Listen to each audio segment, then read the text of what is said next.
ஷியா butter soap base வச்சு இன்றைக்கி herbal soap சூப்பராக எப்படி தயார் பண்ணுறதுன்னு பார்க்கலாமா? அதுக்கு 1 கிலோ ஷியா பட்டர் சோப் பேஸும் 200 கிராம் கிளிசரின் சோப் பேஸும் எடுத்திருக்கேன்.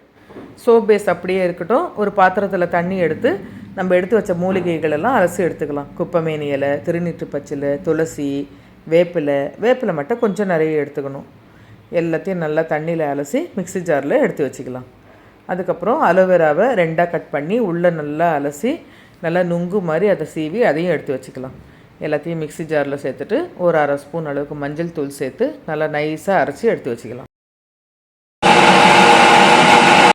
டபுள் பாயிலிங் மெத்தடில் நம்ம எடுத்து வச்ச சோப் பேஸ் எல்லாம் போட்டு நல்லா ஊறுக்கி கரைச்சி ரெடி பண்ணி வச்சுக்கலாம். நல்லா கரைஞ்ச பிறகு நம்ம மிக்சியில் அரைச்ச அந்த இலைகளெல்லாம் சேர்த்து கலக்கி விடலாம். நல்லா எப்படி இந்த சோப் பேஸு வெண்ணெய் மாதிரி இருக்குது பாருங்கள். வெண்ணெயே தாங்க அது.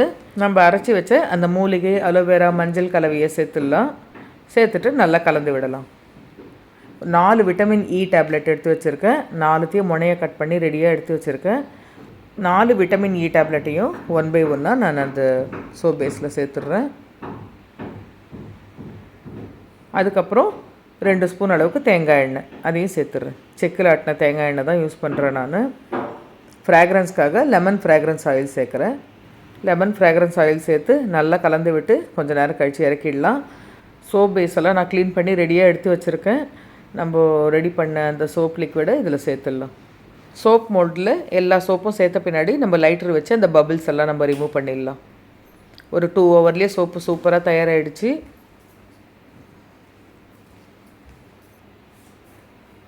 எடுத்து சோப்பு எப்படி இருக்குன்னு வாஷ் பண்ணி பார்க்கலாமா?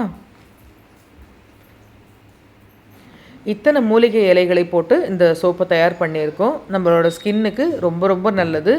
பிடிச்சா நீங்களும் வாட்ஸ்அப்பில் ஆர்டர் பண்ணி வாங்கிக்கோங்க. தேங்க்ஸ் ஃபார் வாட்சிங். ஃபஸ்ட் கமெண்ட்டில் என்னோடய வாட்ஸ்அப் நம்பர் பின் பண்ணுறேன்.